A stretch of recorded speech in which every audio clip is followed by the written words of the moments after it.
What's going on, Bears fans? Welcome to another episode of Chicago Bears Central, your number one spot for everything Chicago Bears related. On today's episode, we're going over some interesting developments coming out about the Roquan Smith situation. This is going to be the story that almost never ends until it ends. We'll also talk about Braxton Jones' comments about how Rober Quin has helped him, kind of piggybacking off of yesterday when we talked about Rober Quin's comments on Braxton Jones. So we're going to do a flip-flop on that. And then last, we'll talk about things that I'm going to be looking out for in the Bears' first preseason game against the Kansas City Chiefs. We'll get into all that and more on today's Chicago Bears Central. You are now tuned in to Chicago Bears Central, your number one place for all Chicago Bears news and content. All right, Bears fans. So first up, this Roquan Smith thing is it's just become a really interesting, just case study and thing to watch.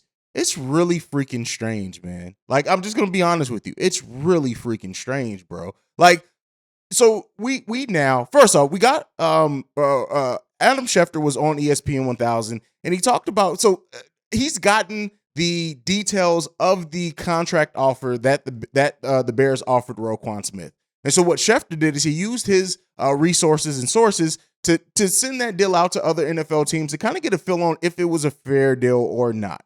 And so what's come out of that is that most NFL teams did agree that is a fair deal that the Bears have offered Roquan Smith. Now, we've heard everything about it, that, they have some de-escalators in there that maybe Roquan was against. Also, the amount of guaranteed money may be a thing. He wants to be paid to a certain degree. We've heard all that. And it's just every time we hear more and more about this, I don't know if I've ever in such a short amount of time something has changed my perception so much on the point of Roquan Smith. I've now for about a week and a half, if not 2 weeks, have been saying, pay that man. And then now, by everything that's coming from it, it's like, hey, bro, are you tripping a little bit?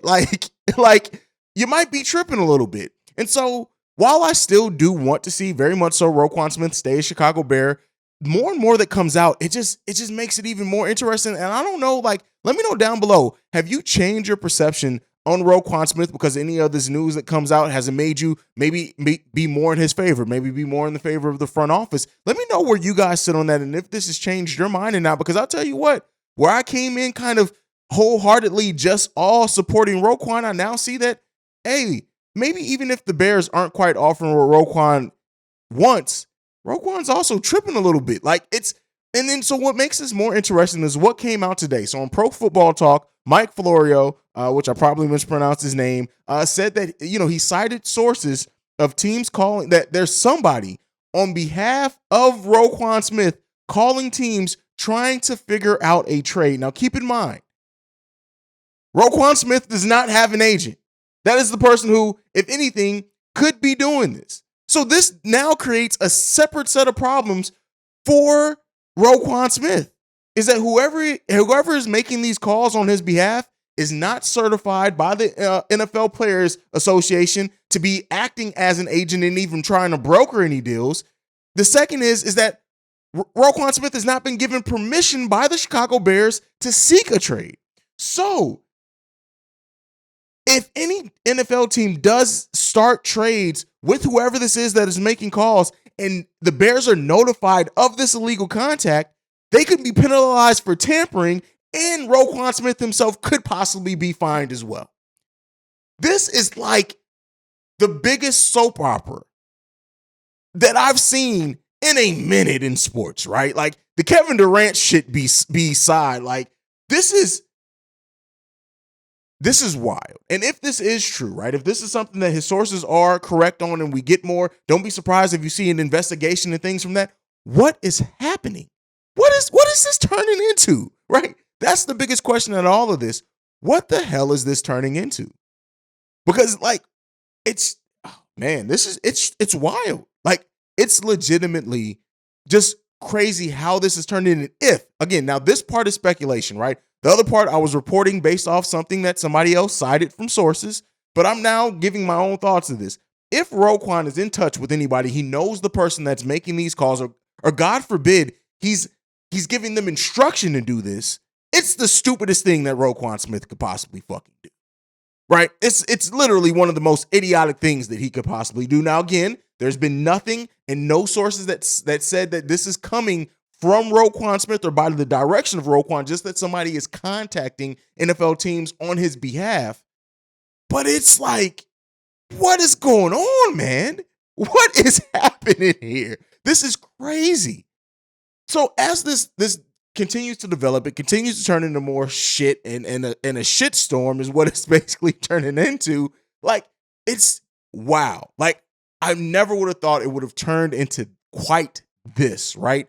When the trade request came, I thought it was all as a tactic to try to get the Bears, light the flame under the Bears' feet because they weren't offering a deal. Now what comes is that the Bears are offering a reasonable deal. It's Roquan is being really quite unreasonable. It's a lot of things coming out from this, and it just raises more and more questions every single day.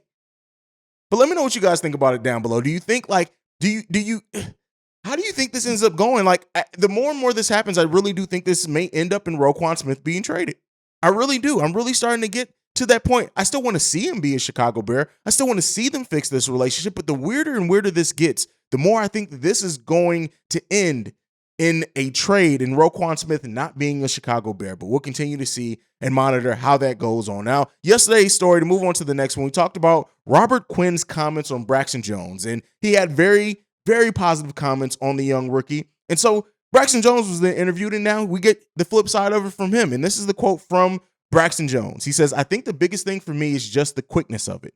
Going against maybe a rookie, no offense to any of the rookies or anything like that, they're just not as quick to the point. He's really quick," talking about Rober Quin. "He's really quick to the point. He's on you like that. The biggest thing for me that might not even be win or loss, I think just getting used to that quickness, and his reaction time is amazing. So I think that's one of the big things too." Now, Braxton Jones also went on to admit that he's still getting used to the speed of the game. He still has to get a better understanding of the game and the scheme as well. But Braxton Jones has just come in and impressed in ways that you want a rookie to do. And shout out to Baki as well, who you guys may or may not know if you're on Twitter and Bears Twitter, Chicago Sports Twitter as well. But shout out to Baki is that, you know, me and him had a conversation, and it was general, it was in a group chat, so it wasn't just me and him, but like off how many of the Bears players, how many of the Bears rookies need to hit for this to be looked at as a successful draft? And I immediately responded with Velus Jones, Brisker, Gordon, and if Braxton hits as well, that's 4 players in one draft. That's not even to say if any other players do come on. We still got Tristan Ebner as well, who I'm going to talk about in the next segment. This draft could be one of the better drafts as far as depth for the Chicago Bulls. See, I cover the Bulls every day. For the Chicago Bears in quite a while. And if that does come to fruition, this has to be looked at as a successful first draft for Ryan Poles. Now, again, would I have liked to see Ryan Poles had draft Pickens? Yes, I would have loved to see it. We could have got Pickens and Velus Jones in the same draft. And imagine having St. Brown, George Pickens, Velus Jones, and Darnell Mooney as your wide receiver core. That's a solid core. But with that being said, woulda, coulda, shoulda aside, right? I try not to let my desires become expectations for the team. But looking at what this team did, looking at the fact you get 2 rookies who are going to start in your secondary and could change the outlook of a secondary that's been sliding for years and years, you very well could have fixed that in this draft, especially if Eddie Jackson has a bounce back year as well. This is going to be a really interesting way to see how the players that we got in this draft, in Ryan Poles' first take at leading the Chicago Bears, and how many of these players do stick on the Chicago Bears team and on this franchise, and how long they do stick around as well. It's going to be one of the more interesting things, I think, to watch.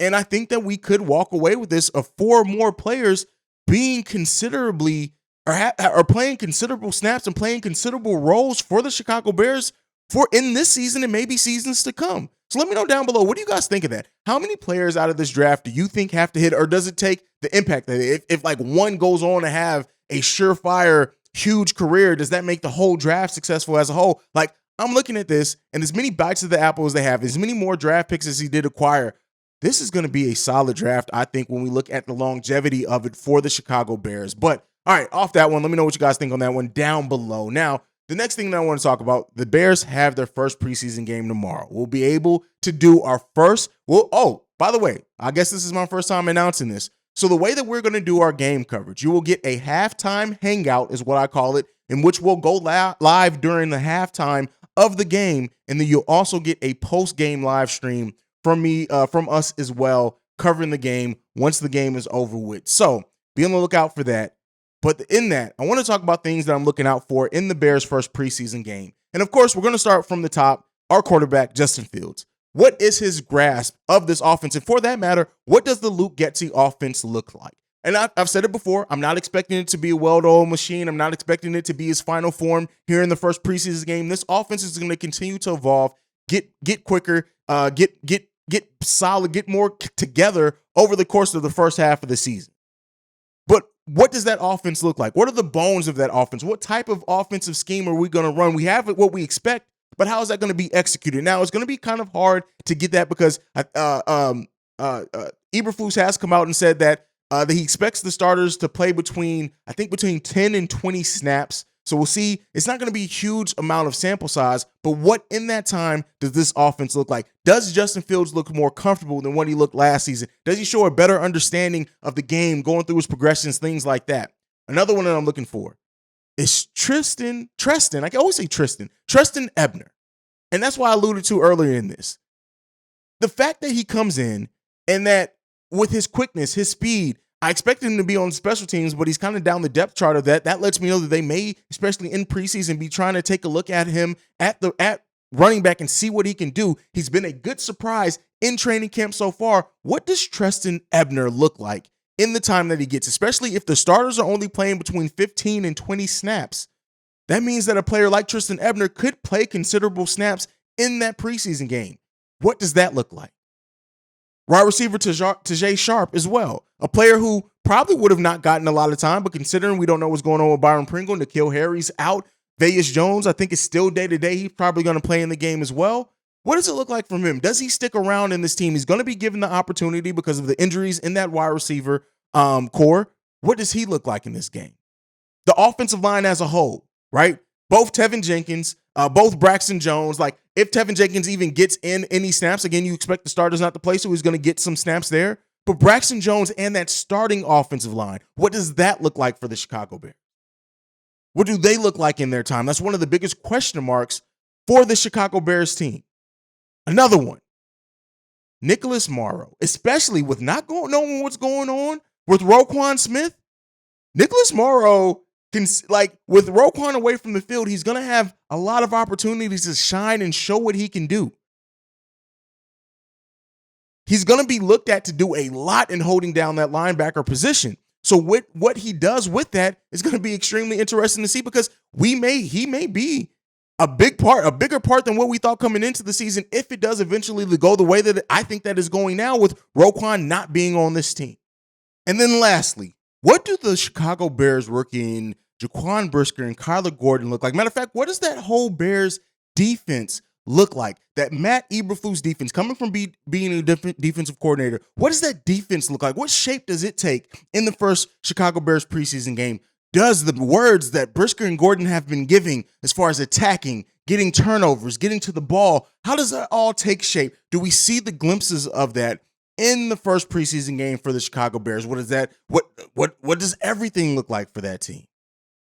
That's going to be some of the things that I'm looking out for. Like, I want to get back to being the monsters of the midway on the defensive end. And without a player like Roquan Smith, it's definitely going to contribute to that. But we'll see. What shape does this take? As we start seeing, like, again, this is preseason. You don't want to bet everything on, especially the first preseason game, right? Where regardless of how good, how bad anything looks, you don't want to overreact or underreact to it. But I just want to see the bones that are starting to take shape as we continue to build out this team and improve this team, hopefully for the long run.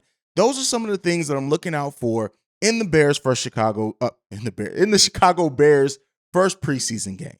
I want to hear from you guys down below. Let me know, what are some of the things that you're looking out for? What are some of the things that you want to see from the offense, from the defense, from the rookies, the offensive line, the quarterback, the running backs? What are some of the things that you want to see as it starts to cleanse that palate of a Matt Nagy offense, a Matt Nagy run team as a whole, as we look to set a new tone and to build a new culture here in the Chicago Bears? Sound off on that down below. And tomorrow, we got Chicago Bears football. I can't wait to get you guys Chicago Bears football. And as a note, something that we have not gotten a chance to talk about, you will get, and this is for if you're on the podcast side, of course, this won't be live. We'll get it to you right after. But if you're on the YouTube side of it, we'll be giving you live halftime shows. I call them halftime hangouts. So at halftime of the game, be right here on Chicago Bears Central YouTube channel, and you're going to get a halftime hangout is what I call them, as we do a live stream during halftime. And then we get our first live post-game show. It's going to be me, the Kayak Boys, live right after the game, breaking down everything we saw in the Bears' first preseason game. What did we like? What didn't we like? All that and more we're going to be breaking down right here on Chicago Bears Central. So make sure you hit that subscribe button. Make sure you hit that notification bell as well, because those live streams are coming at you fast and often now. But with that being said, thank you for being the best part of Chicago Bears Central. Thank you for all the support, especially in the last couple of weeks, as we've grown very much exponentially in that time leading into the regular season. Thank you so much for the support. We'll continue the great coverage here. Make sure you're following the show at Chi Bears Central. You can send us any feedback, questions, comments, concerns, chicagobearcentral@gmail.com. Lastly, if you want to leave a text and our voicemail for our mailbag episodes, which we only got one mailbag. It was from Robert Schwartz and talking about the Bears should pay Roquan Smith. I think we've kind of addressed that very well in there, so I didn't go to the mailbag. Robert, still get those voicemails in, though. I appreciate you so much on that one. But get those voicemails, get those texts in, get those emails in if you're on the podcast side as well. Number to do so, 773-270-2799. Thank you again for being the best part of Chicago Bears Central. Make sure you guys bear down. And like I like to end every episode on, love you guys. Peace, y'all. This has been a presentation of the Break Media.